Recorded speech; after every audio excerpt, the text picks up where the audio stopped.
তো আমি এসেছি এখন এই যে মামাদের মানে আম বাগানের কাছে, পুকুরের পাড়েই আর কি আম বাগানটা। বেশ কয়েকটা গাছ আছে, আর এবছর দুটো গাছে আম হয়েছিল। একটা গাছে আম খেয়ে নিয়েছে, একটা গাছ দেখো আমার পিছনে একটা ছোট্ট মতো গাছ। তো এই গাছে আম পড়েছে, কিন্তু পড়েছে পুকুরের একদম নিচে। তো চলো তো ঘুরাবো তোমাদের। যখন আমরা ছোট ছিলাম তখন আমার মামার বাড়িতে একটা আমের গাছ ছিল, তো সেটা আবার কোনো বছর হতো, কোনো বছর আবার হতো না। কিন্তু আমটা ছিল, গাছটা আর কি অনেক বড়, আর ঢিল ছুঁড়ে ছুঁড়ে আকুশে দিয়ে পারতে হতো। আর এখন করে মানে আর কি এই 6-7 বছর হয়েছে হয়তো এই গাছগুলো লাগানো হয়েছে। তো এই 6-7 বছরের মধ্যে আর কি গাছে ফল দিচ্ছে। তো আমগুলো হয়েছেও এত সুন্দর, আর মানে ছোট গাছ পেকে গেছে, আম পড়ছে, যেগুলো কাঁচা আছে সেগুলো এখনও গাছে আছে।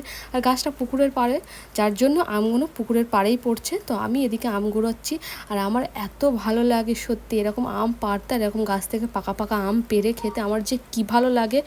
আমার মতো হয়তো অনেকেরও ভালো লাগে এরকম আম পেড়ে খেতে, আর আম গুড়াতে তো আমার আরও বেশি ভালো লাগে।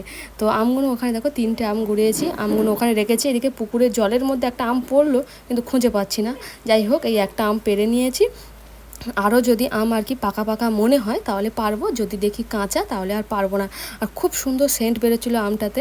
আর এই আম আমরা আর কি আগের দিন বিকালে খেয়েছি, খুবই মিষ্টি। তো দেখো এদিকে এই যে আমগুলো আমি পারছি, ওদিকে ভাই দেখো কেমন স্নান করছে, অনেকক্ষণ ধুয়ে চান করছে, এখনও ওঠেনি, দেখো ওই যে মাথা দেখা যাচ্ছে।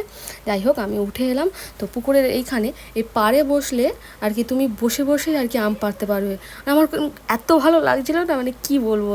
দেখো এদিকেও আম হয়ে আছে, এর আগেও অনেক আম পাড়া হয়ে গেছে। যাই হোক, এই দুটো আম আর কি পেরে নেবো, নিয়ে তারপরে বাড়ির দিকে চলে যাব।